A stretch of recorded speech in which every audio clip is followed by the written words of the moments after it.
আসসালামু আলাইকুম। Easy learning for জুনিয়র্সের পক্ষ থেকে সকলকে শুভেচ্ছা ও স্বাগত। তোমাদের এসএসসি 2026 ব্যাচের কিন্তু প্রিটেস্ট পরীক্ষা চলছে। সো প্রিটেস্ট পরীক্ষার তোমাদের ধর্মের ওপর একটা ফাইনাল সাজেশন আজকে আমি দেখিয়ে দিব। ধর্ম কিন্তু মোটামুটি অনেকটাই ইজি, আর ধর্মে সিলেবাস শেষ করাটাও খুবই ইজি। ধর্মে তোমাদের প্রথম কাজ হচ্ছে বইটা খুলে তোমাদের যে পাঠগুলো পরীক্ষায় আছে এই পাঠগুলো আগে যদি তোমরা ভালো করে শেষ করতে পারো তাহলে কিন্তু এই যে আলাদা করে গাইড টেস্ট পেপারে আর তেমন একটা বেশি জোর দিতে হবে না। আর কারণ তোমাদের ধর্মের মধ্যে একটা সুবিধা হচ্ছে এই যে পাঠগুলো আছে পাঠগুলো যদি ভালো করে পড়ি, ইম্পর্টেন্ট যে পাঠগুলো সেগুলো ভালো করে পড়লে সিকিউতে খুব সুন্দর করেই লেখা যায়, আর কিছুটা বানিয়েও লেখা যায়। সো আমি তোমাদেরকে এই যে পাঠগুলো রয়েছে, তোমাদের তো একটা অধ্যায় পুরো নেই, প্রত্যেকটা অধ্যায়ের কোনো কোনো পাঠ তোমাদেরকে দেয়া রয়েছে। তো আমি তোমাদেরকে এই সকল অধ্যায়ের যে পাঠগুলো খুবই ইম্পর্টেন্ট, যেগুলো কিনা তোমাদের সিকিউ এর জন্য অনেক ইম্পর্টেন্ট, সেই পাঠগুলো আমি তোমাদেরকে আজকে দাগিয়ে দিব এবং সেই সকল পাঠ থেকে কিছু সংক্ষিপ্ত প্রশ্ন আজকে দিয়ে দিব। ঠিক আছে?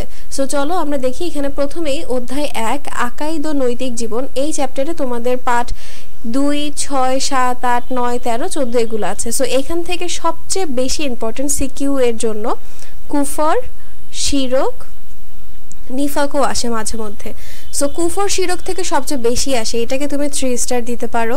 তারপর নিফাকে 2 স্টার দাও, রিসালাতে 2 স্টার দাও। আখিরাত জীবনের কয়েকটি স্তর, এখানে যেমন জান্নাত জাহান্নাম আছে, সো ওইখান থেকেও মাঝে মধ্যে কোয়েশ্চেন করতে পারে। ঠিক আছে?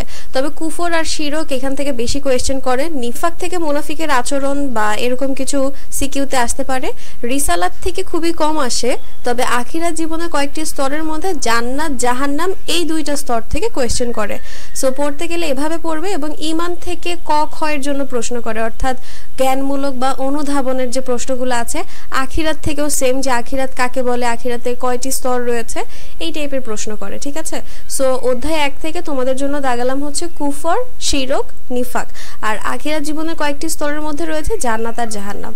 এবার চলো অধ্যায় 1 এর কিছু সংক্ষিপ্ত প্রশ্ন আমরা দেখে নেই। এই সংক্ষিপ্ত প্রশ্নগুলো পড়ে ফেললে সৃজনশীলের অনুধাবনের জন্য যেমন তোমার সহজ হবে, ঠিক একইভাবে যে সংক্ষিপ্ত প্রশ্ন অ্যান্সার করতে হবে সেটাও কিন্তু তোমাদের জন্য সহজ হবে। এখানে প্রথমে রয়েছে ঈমান ও ইসলামের সম্পর্ক অবিচ্ছেদ্য ব্যাখ্যা করো। আখিরাতে বিশ্বাসের গুরুত্ব বুঝিয়ে লেখো। শিরকের গুনাহ আল্লাহ তাআলা ক্ষমা করবেন না, ব্যাখ্যা করো। এখানে ক্ষমা হবে। ঠিক আছে? রিসালাত বলতে কি বোঝায়? জাহান্নামের ওপর সিরাত স্থাপিত হবে, ব্যাখ্যা করো। কুফর কিভাবে হতাশার সৃষ্টি করে, ব্যাখ্যা করো। আখিরাতে বিশ্বাস মানুষকে সৎ কাজে উদ্বুদ্ধ করে, ব্যাখ্যা করো। সৎ কাজে, সৎ বানানটা ভুল আছে, সৎ কাজে বানান হচ্ছে এটা হবে।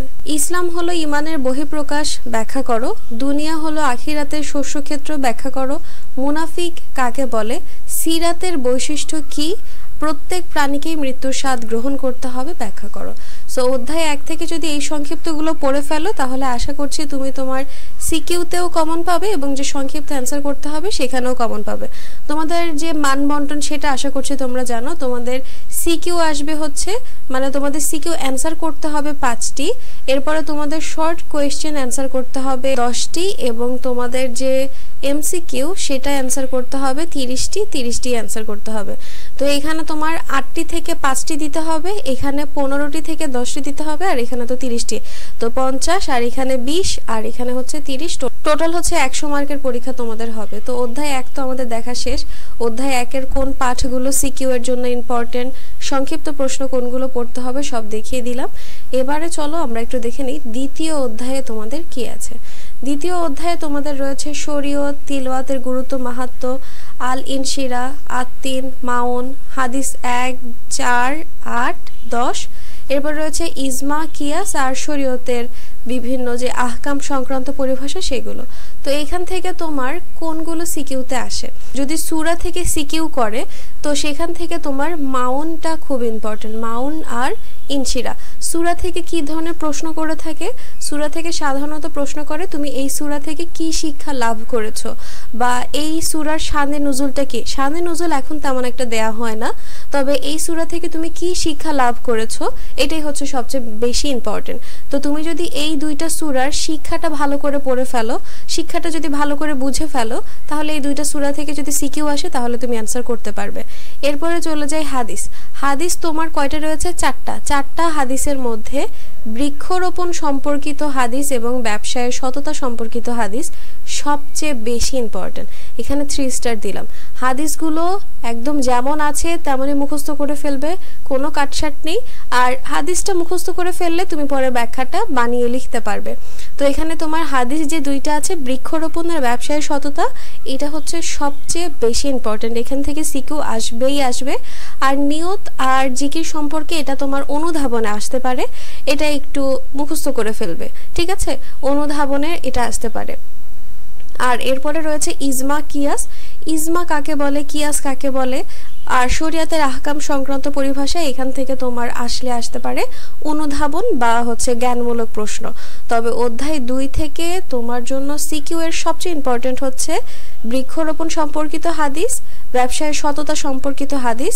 যদি সূরা থেকে প্রশ্ন করে তাহলে হচ্ছে ইনশিরা আর মাউন। এখান থেকে পড়তে হবে কি বলে দিলাম, শিক্ষাটা পড়তে হবে এখান থেকে, ঠিক আছে? এখান থেকে পড়তে হবে শিক্ষা। 2টা সূরার শিক্ষা ভালো করে পড়বে, হাদিসগুলো মুখস্থ করবে, শেষ কাজ। এবারে চলো আমরা কিছু সংক্ষিপ্ত দেখে নেই। সংক্ষিপ্তর মধ্যে অধ্যায় 2-এ যে প্রশ্নগুলো আছে তা হচ্ছে মানব জীবনে ইসলামী শরীয়তের গুরুত্ব ও প্রয়োজনীয়তা অপরিসীম, ব্যাখ্যা করো। হারাম বর্জনীয় কেন, এটা ব্যাখ্যা করো।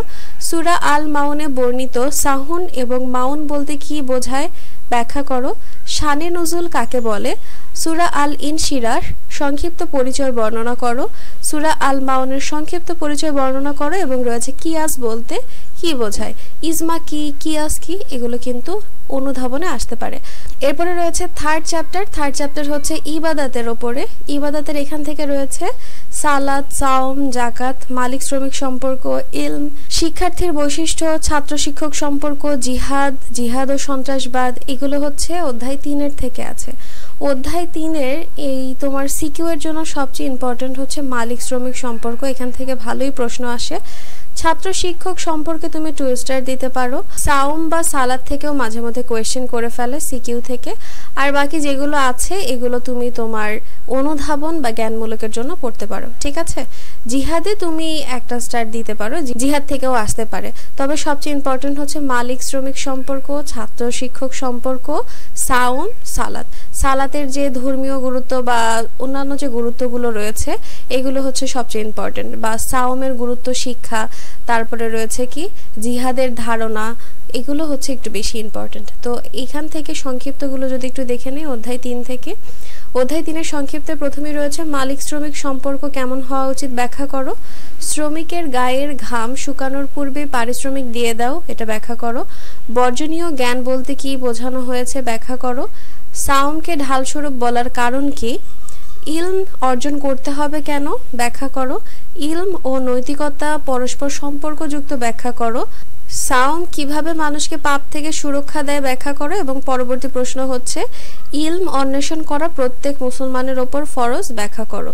তো এই হচ্ছে অধ্যায় 3 থেকে সিকিউ এবং এমসিকিউ বলে দিলাম। এবারে আসো অধ্যায় 4। অধ্যায় 4-এ রয়েছে আখলাক থেকে রয়েছে তাকওয়া, ওয়াদা পালন, স্বদেশ প্রেম, সৎ কাজের আদেশ নিষেধ, গীবত, সুদ ঘুষ। এখান থেকে সিকিউ ভালোই আসে। এখান থেকে সিকিউ এর জন্য সবচেয়ে ইম্পর্টেন্ট হচ্ছে ওয়াদা পালন থেকে ভালো কোয়েশ্চেন আসে। স্বদেশ প্রেমও আসে, তবে সৎ কাজের আদেশ অসৎ কাজের নিষেধ থেকে আসে, গীবত থেকেও আসে, আবার হচ্ছে সুদ ঘুষ থেকেও আসে। সো এই চ্যাপ্টার থেকে ভালোই সিকিউ আসে। তো যেগুলো দাগালাম এগুলো সিকিউ এর জন্য ইম্পর্টেন্ট। আর তাকওয়া এখান থেকে মেইনলি তোমার ক বা খ এর জন্য প্রশ্ন করে, অর্থাৎ জ্ঞানমূলক বা অনুধাবনের জন্য প্রশ্ন করে থাকে। সো আশা করছি বুঝতে পেরেছো। এখানে গীবত বা সুদ ঘুষের কুফল বা এর পরিণতি, এর ফলে তার কি শাস্তি ভোগ করতে হতে পারে, এইগুলো একটু ভালো করে পড়বে। ম্যাথ সহ যদি পড়ো তাহলে সিকিউতে ভালো একটা মার্ক তুলতে পারবে। এরপরে অধ্যায় 4-এর যে সংক্ষিপ্তগুলো রয়েছে তা হচ্ছে নৈতিক জীবনে তাকওয়ার প্রভাব কিরূপ, ওয়াদা পালন করা মুমিনের বৈশিষ্ট্য ব্যাখ্যা করো, সৎ কাজের আদেশ বলতে কি বোঝায়, সুদ ও ঘুষের অপকারিতা সম্পর্কে লিখো, আর গীবতকে মৃত ভাইয়ের গোশত খাওয়ার সাথে তুলনা করা হয়েছে কেন, এটা ব্যাখ্যা করো। তো এই হচ্ছে অধ্যায় 4-এর সংক্ষিপ্ত প্রশ্ন। এবারে চলে যাই অধ্যায় 5। অধ্যায় 5-এ রয়েছে আদর্শ জীবন চরিত। এখানে মেইনলি আমাদের কি নিয়ে ব্যাখ্যা করা হয়েছে, বিভিন্ন নবী রাসূলের জীবন আচরণ বা জীবন কাহিনী নিয়ে ব্যাখ্যা করা হয়েছে। তো এখান থেকে পাঠ রয়েছে অধ্যায় 1, 4, 5, 10, 11। এই যে প্রথম যে পাঠ রয়েছে, মহানবী হযরত মুহাম্মদ সাল্লাল্লাহু আলাইহি ওয়াসাল্লামের সমকালীন সামাজিক ও সাংস্কৃতিক অবস্থা, এখান থেকে সবসময় খ প্রশ্ন করে। মাঝে মধ্যে একটা সিকিউ দিয়ে দিতে পারে, তবে এটার জন্য জ্ঞানমূলকটা অবশ্যই পড়বে। প্রশ্নটা এরকম আসে যে ওই সময়কার সাংস্কৃতিক অবস্থা কেমন ছিল, সামাজিক অবস্থা কেমন ছিল, ঠিক আছে। তবে এখান থেকে মক্কা ও বিদায় হজ, এটা হচ্ছে সবচেয়ে বেশি ইম্পর্টেন্ট। ইমাম আবু বুখারি বা ইমাম আবু হানিফা থেকেও একটা সিকিউ চাইলে যে কোনো একটা করতে পারে, হয় বুখারি না হয় আবু হানিফা। এরপরে মাদানী জীবন থেকেও একটা সিকিউ আসতে পারে। মেইনলি হচ্ছে মহানবীর যে মক্কা বিজয় বিদায় হজ, এটা হচ্ছে সবচেয়ে বেশি ইম্পর্টেন্ট। এখান থেকে একটা সিকিউ পাবে। আর বাকিগুলো থেকে তো বলেই দিলাম কিভাবে আসবে। তবে সামাজিক সাংস্কৃতিক অবস্থা এটা জ্ঞানমূলকে দিতে পারে, ঠিক আছে। এবারে আমরা এটার একটু সংক্ষিপ্ত প্রশ্নগুলো দেখে নিই, এখানে কি কি রয়েছে। প্রথম প্রশ্ন রয়েছে, রাসূল সাল্লাল্লাহু আলাইহি সাল্লামের জীবনাদর্শ অনুকরণীয় কেন, ব্যাখ্যা করো। হিলফুল ফুজুল গঠনের উদ্দেশ্য ব্যাখ্যা করো। কিভাবে মক্কা বিজয় হয়েছিল ব্যাখ্যা করো। মক্কা বিজয় মহানবী সাল্লাল্লাহু আলাইহি সাল্লামের ক্ষমার এক অনন্য উদাহরণ ব্যাখ্যা করো। মদিনা সনদ বলতে কি বোঝায় ব্যাখ্যা করো। এখানে হবে বলতে, ঠিক আছে। প্রশ্ন হচ্ছে, মহানবী সাল্লাল্লাহু আলাইহি সাল্লামের সময়ের সামাজিক ও সাংস্কৃতিক অবস্থা কেমন ছিল ব্যাখ্যা করো। তো এই হচ্ছে তোমার অধ্যায় 5 থেকে সংক্ষিপ্ত প্রশ্ন। আশা করছি তোমরা বুঝতে পেরেছো যে ধর্ম বইটা তোমরা কিভাবে পড়বে। আমি যে পাঠগুলোতে 3 স্টার বা 4 স্টার দিয়েছি, সবার প্রথমে কাজ হচ্ছে এগুলো বই থেকে ভালো করে আগে রিডিং পড়ে নিবে। বইটা যদি ভালো করে ধর্মের ক্ষেত্রে রিডিং পড়তে পারো, তাহলে সিকিউ এমসিকিউ নিয়ে আর ভাবার কোনো দরকার নেই, কোনো টেনশন করার দরকার নেই। আমি তোমাদেরকে ধর্মের আরেকটা ভিডিও দিব, যেখানে হচ্ছে এই সকল অধ্যায় থেকে কিছু ইম্পর্টেন্ট বা বিগত বছরে এসেছে একটা এমসিকিউ এর ভিডিও দিব। আশা করছি তোমরা সেই ভিডিওটিও দেখবে। সো আজকের ভিডিও এ পর্যন্তই। ভিডিও যদি ভালো লেগে থাকে তাহলে অবশ্যই সাবস্ক্রাইব করে দিবে এবং পাশে থাকা বেল আইকন বাটনটি প্রেস করে দিবে। তো আজকে এই পর্যন্তই, আল্লাহ হাফেজ।